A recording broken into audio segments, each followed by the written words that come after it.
We're joined now by Mike Bako. He's sports editor at the website dailynational.com. Mike, we are in the final countdown to the opening ceremony. It is finally here. What is your sense about the show that we can expect to see at the Bird's Nest?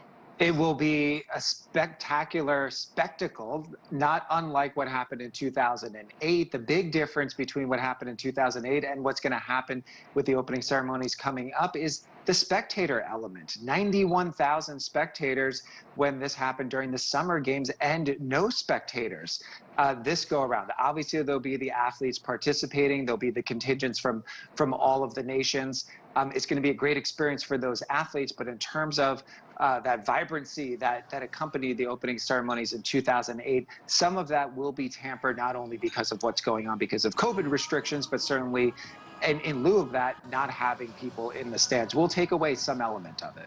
Some competitions are already underway. How do those seem to be going so far? And is it a barometer of what we can expect as others get underway in terms of the logistics and how the venues are running right now?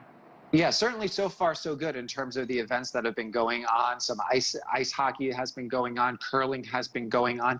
We'll really see how well this is running once all the events start humming. Obviously, they're going to be staggered moving out. Right now, the main emphasis is on making sure that the athletes are safe in terms of testing protocols, the support staff.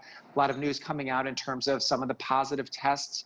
55 tests just yesterday. That was a record, but a small amount of positive tests considering that they are testing everyone every day. So we're looking at somewhere about 250, 260 positive tests out of over 600,000 tests that have been done. So yes, there are positive tests, but yes, there are venues that are up and running, and I think these are going to be small hiccups on the way to getting this up to full speed. And a little bit more about the tests, Mike. I'm guessing that folks had to test negative before they even got on the planes.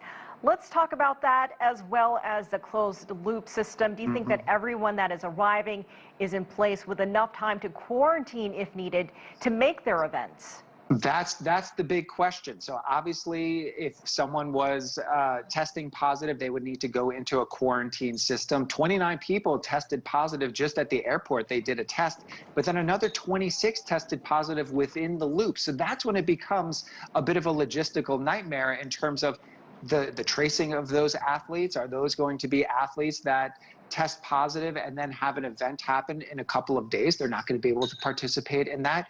Are they on the tail end of the schedule? Like we said, some of the events are going to be more towards the back end of the next 2 weeks. So those are going to be the big hurdles for athletes.